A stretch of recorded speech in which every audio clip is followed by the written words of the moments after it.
So, you heard of the KDP hype, and now you want to ride the wave for some extra cash. Let me assure you, in this course, we'll be covering everything about KDP. Even the cover designing process along with the uploading process, we'll go through them together step by step. And for those who don't know me, I'm Dave. I've been in the e-commerce business since 2013 and made over $2 million in profit. And few months ago I decided to make some explainer videos whenever I have free time to help others along the way. Hope it benefits you guys. And in case you're wondering, no, I don't sell any paid courses. So without further ado, let's roll in.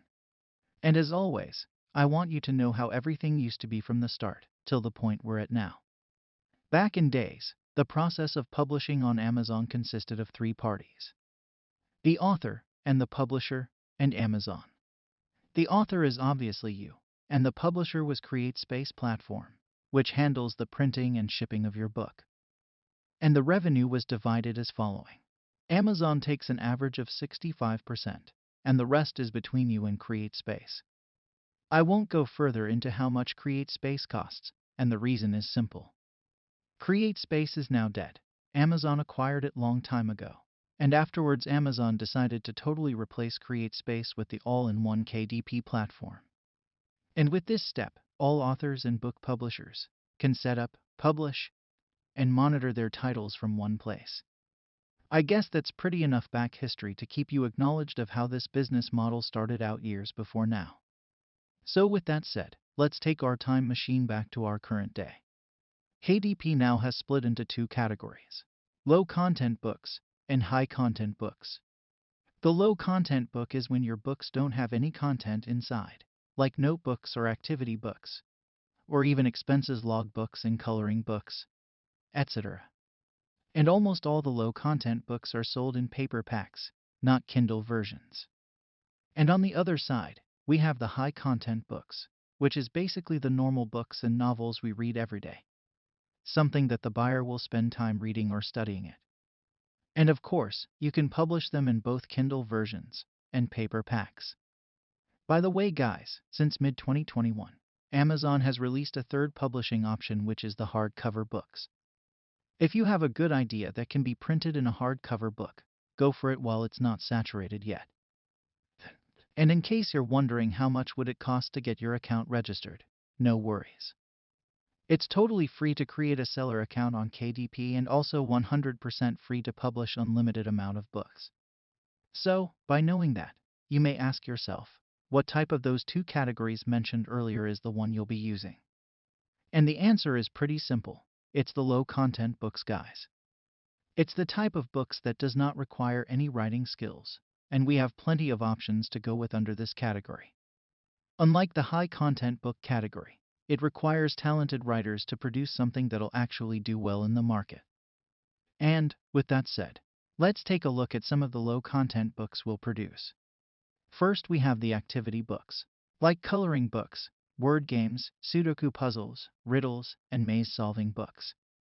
Then, we have the log books, and here's some examples of them: gardening log books, yoga classes log books, photography sessions log books, and much more. And don't worry, I'll be fully explaining this in a few minutes. And the third genre is the no-content books, like notebooks, music sheets, calendars, and basically any book with literally no content. All of these information sounds great. So let's get into the saucy interiors everyone is hyping about. And for those who don't know what interiors are, they're basically the design of your pages. So for example, this is the interior of our everyday notebook, and this the interior of the music sheet book. Interiors are the main focus of your product right after the cover design, and sometimes the interior is even more important than the cover, like in the case of unsaturated markets. Buyers be searching for the kind of logbook that helps them in their work or life or whatever activity they need the book for, not searching for the coolest design on the market. But you may ask yourself, which one of those books genres will give us a bigger bottom line profits? And guys, when I was starting years ago, I never found an answer of this question. But now, at this point, I can assure you that I have the answer you're searching for. In this class, we're going to discuss the best-selling genres in the low-content books market. First, we have the activity and log books. And yes, they're the top sellers in this business, but they'll only work if they're niched down correctly. For example, a coloring book for kindergarten kids will be a total failure. But on the other hand, a coloring book for grade 3 of 2022 will be much better option.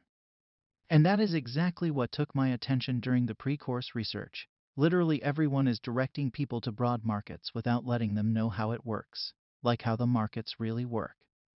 Anyways, another tip to take into consideration is that on KDP we rarely cross-niche our products, unlike the apparel businesses where we must cross-niche to avoid saturated markets. And the reason is that in apparels, our products are fixed: t-shirts, hoodies, tank tops, etc. But in book publishing business, most of the times we're limited to what our main niche is. For example, we cannot cross-niche gardening logbook with astronomers' logbooks. Yet, we can niche down our segmentation, in other words, sub-niching. So a targeting of gardening logbook for single mothers will be on point. And before you say it, yes, you can cross-niche only in generic items like notebooks and blank books since they won't limit you with specific interior-based niche. But you'll later know that by selling those generic items you're just wasting your time. And guys, I want you all to pay attention to those tiny details, as they're literally the thin line between failure and success in this type of a business. Always sub-niche your books, guys. And with that said, let's move on to the second point of what really works on KDP, which is simply the creativity. Yes, guys, over the past years I concluded that the real bestsellers, and by bestsellers I mean thousands of copies sold annually, are the ones that are ahead of the market and actually creative to some extent. For example, in the past few months we witnessed a huge uptrend in the crypto market, leading thousands of new traders to take part in the trend and buy some cryptos. And probably even you got your hand on some bitcoins or Ethereum. And at this speed rate of an uptrend, the market had few to no logbooks for crypto investors and traders. Like literally there were nothing valuable to them in the market, just a bunch of stupid notebooks with no crypto-related interior inside them. But that did not last for too long, and here's the creativity part I was referring to. You see, guys, as we live in a capitalist world, at some point someone decided to take advantage of this empty market and made few different logbooks for those traders, and the market followed him since then. Everyone started making logbooks for traders, so who do you think is making the best money in this newborn KDP niche? For sure, it's the guy who worked up his mind and created something out of the blue. Following the same concept, most of the new niche's bestsellers provided something that didn't even exist before. And guys, let's stop here for a moment. You see, people all over YouTube are talking about analyzing the market and get into where the search result is not less than X and not more than Y. But think for a minute, if all of the videos are directing you to the same route and sometimes with the same book cover style. You'll be literally diving in a market full of hundreds of thousands of people doing the same thing as you do. And the ones who will finally make any noticeable money will be the ones published hundreds and hundreds of books. So in the end, it'll be a game of quantity, not quality. And in such games even the winners never lasts for long as the quantity games aren't sustainable. Hope you guys got my point by now. And with that said, now we're ready to discuss the saturation to success ratios for each genre of the low-content books. And let me tell you that it's the most ignored yet crucial evaluation of any online business. As you most probably already saw, there are tons of paths to walk, and to be honest, most of them sucks and barely provide any profits. So we must evaluate our choices before moving on. To start, we need to get into little bit details for each book genre along with a quick recap so we can stitch everything together. All of those ratios are my own conclusion of years of work on KDP. 1. No content books interior, like the ones with just lines, or totally blank, or music sheets interior. In other words, the type of interiors that no one will buy because there are probably over 3 million of it in the market, with a success ratio under 5%. 2. The ones for logbooks and trackers and journals. In other words, I call them the recorders. Anything that is recorded or tracked. Moderate saturation, with a success ratio of over 50%. 3. Third and final one is the activity interiors, like coloring books, Sudoku puzzles, maze solving, and much more. This genre comes with a success rate over 70%. With that said, let me tell you the conclusion of my experience with those three, as it'll save you time and money of trial and error. The no-content books obviously are not my favorite. You won't make any noticeable profits here unless you're producing few hundred notebooks every month. For the recorders, they're the best of almost all genres in that field, as they open the door for all the niches and hobbies, along with a huge potential to create something that forces the market to follow you. Definitely recommended. Next, we have the final genre, interaction activity books. This one is a bit tricky, cause although it might have low saturation, yet it requires deep segmentation and well-studied targeting in order to take advantage of its market. Also, almost all of its interiors will require hiring someone or buying it from elsewhere for a premium, which will increase the financial burden on you. And by the way, guys, to save you some money in case you wanted to try this genre out, I'll be giving away 25 Sudoku puzzles interiors for free. I'll leave the direct download link in the description below. And now comes the boring obstacle of choosing our content that'll actually make sales. And I'll just tell you what I do step by step, since this way of coming up with new niches is working for me for years now. First, I visit Etsy.com. Then search for KDP interiors that aren't so popular. For example, a hiking notebook interior that looks unique and good. Then, I make sure to pick one that it didn't go viral on Etsy yet. I'll simply contact the seller asking to add an extra word before hiking notes that take place on the top of every page. And for the sake of application, let's use the word vegan. So the end result should be a title saying vegan hiking notes on every page. And by the way, guys, make sure that your final interior is 6 inches by 9 inches, as it's the standard dimensions for such books. And this interior special request you asked for shouldn't long, as you'll add the word on one page, then auto-duplicate it in seconds to fill the full interior file. But after all, it depends on the seller, not you.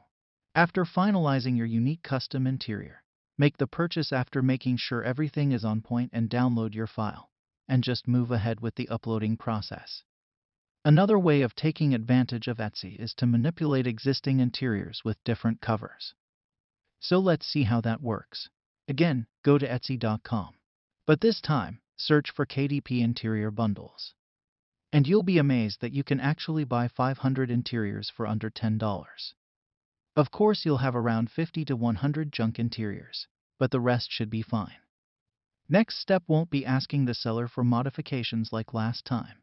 Actually, this time we'll use each interior as it is, as we'll be focusing on making the book cover 100% dedicated to our cross-niche or sub-niche. For example, one of the interiors was a gardening tracker. What I would do is simple. I'd design around 10 different covers, each one targeting a different segmentation. For example, single mom's gardening diaries, or Papa Plants trackers, or even morning gardening logbook, and the list goes on. What I'm trying to do here is to use the potential within each interior by targeting different audiences with different interests, yet all of them have a mutual interest in gardening. And after 4 to 6 weeks, I should have a 100% clear result about what's working and what's not.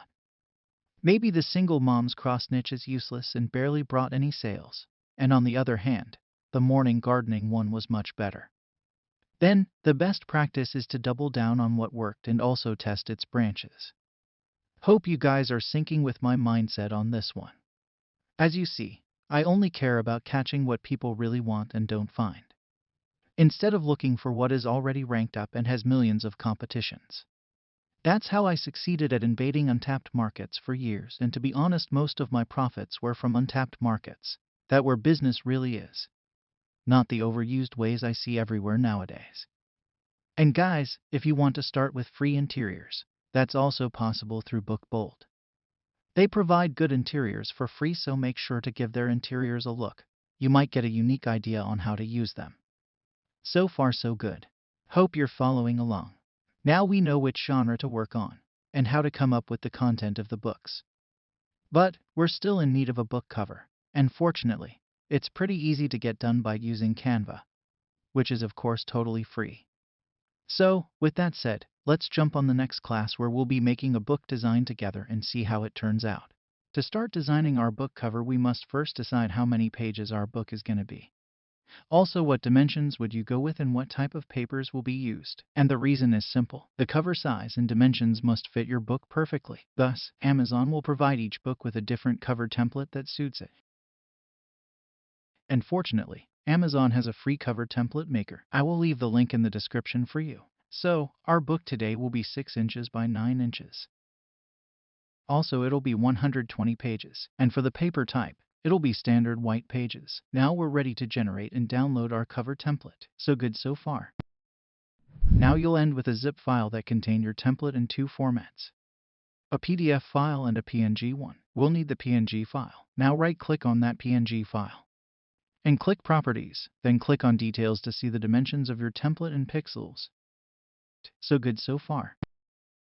Now go to canva.com. Click on Create a Design, then Custom Size, then enter the dimensions of the PNG file we just checked on a minute ago. Awesome, now we're halfway through the process. But let me pause for a minute just to put the spotlight on something you'll struggle much often. Since late 2020, Amazon for some reason started providing the PNG templates in higher file sizes than before. And since Canva maximum file size is 25 megabytes, then you'll most probably face issues uploading your file there. So to not waste time, always check your PNG size, and if it's over 25 megabytes, head to the compressing link I'll leave in the description and the problem will be solved in minutes, as you'll have a new compressed template file that'll be easily uploaded to canva.com. Now we're back on Canva, let's upload our template file. Great, now resize it to fit into the artboard. Next, let's add a simple rectangular shape on the spine area just to use it as a guide to differentiate between each cover side. So good so far. Now let's get good-looking picture from pexels.com, and no worries. They are all free for commercial use. Resize the picture to fit our cover, and you can also make it bigger than the borders of your artboard. Most important thing is to have a good-looking final cover. Next, let's add the header title along with the book type. And as you see in this example, it'll be a logbook. And guys, always make sure that whatever you write on your cover must be your final product title on Amazon. If you want more on this matter, I'll be going through a step-by-step uploading process after this one. Now let's add some birds to fill in this empty space. As we're done now, we're ready to delete the spine guide shape. And that's pretty much it. Download it as a PDF and we'll be ready to move on to the uploading process. First, we have the book title. For this field, I don't want you to write anything except what is literally written on your book cover. Any extra letter, or extra space, or literally anything that is different than what's on the book cover will lead the book to be rejected until the issue is resolved. Next field is the subtitle, and for this one, you write whatever main keywords you're targeting, along with the book dimension and paper count and of course the book genre. Next we have the series option. Skip this one as it's useless for us. It's mainly designed to help authors who publish sequenced novels or books. The next field is the edition number. Obviously isn't useful for us as well. Next fields are for the author details. Here we'll only use the first and last name fields. So for example, first name would be Dave, and second name would be Publishing. Therefore, the final name that'll be published under the book title will be Dave Publishing. By the way guys, before choosing a name for your author publishing name, make sure it's not already trademarked. You can use trademarkia.com or trademarks411.com to check for live trademarks to avoid, and they're totally free to use. And no, this is of course not a sponsored ad. No one even knows me guys. It's just the platforms I personally use. And with that said, let's keep going. Next field is the contributors data. Leave those fields empty as there are no contributors in low-content books, unless you actually have contributors.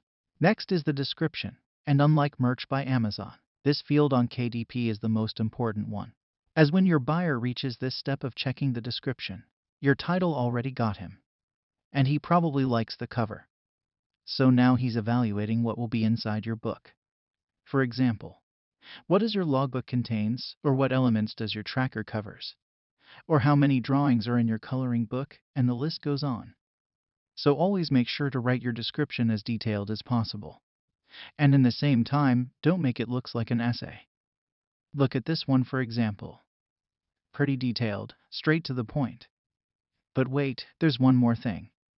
It's not just a standard text. It has italic texts, bold ones, and even underlined ones. And here, guys, is the second trick that barely someone talks about, which is to always write your descriptions with an HTML editor or the KDP built-in editor. Personally, I've always used an external HTML editor for my description fields, and lately I've been told by some friends of mine that the KDP built-in editor had issues. So in that case, use any regular external HTML editor and you'll be more than fine. There's a lot of them online for free. Use any of them, then convert the text to HTML code. Then copy and paste it into your description field. Next, we have the publishing rights field. Mark it according to your book and move to the next. And for the new guys, if you're wondering which option I go with during my own uploading process, I mark it as my own copyright, of course, as I either bought or created the interior. Therefore, I own the interior. I designed the book cover and own it as well. So technically no one is allowed to redistribute it as it's not a public domain. So good so far. Let's move on. Now we're at the keywords phase. Here we have the 7 main interests to play around, which are distributed as follows: age, career, relationship-based, food, and the 3 left fields are all niche-based. Wondering what the hell does all of this even means? No worries, I got your back. Let's take it step by step. First, we have the age field. Here we see which age group are we targeting. Now let's take vegan hikers as our example. We'll be targeting teenagers up to those at their mid-40s.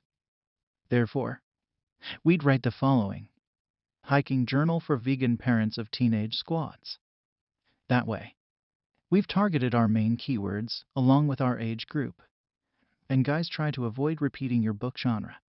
For example, we won't write journal in every field. Instead, we'll write different variations for this genre. For example, journal, logbook, tracker, hiking diary, and so on. Repeating a word won't harm your book, but the system will just ignore the duplicates, so it's a waste of potential keywords that might do very well. Next field, we have the career interest field. Here we need to do a little homework before writing a word. So let's visit Google for a talk and ask him what are the common careers among vegans. But unfortunately, we'll end up with no valuable information for this search term, but we'll find an interesting fact during this visit, which is that 79% of vegans are actually women. Awesome, now we're a little bit closer to what we want, as we'll search for the common careers among women. And there, we will find that they're mostly located within the medical fields. With that info on hand, I'll target nurses and veterinarians as a main targeting.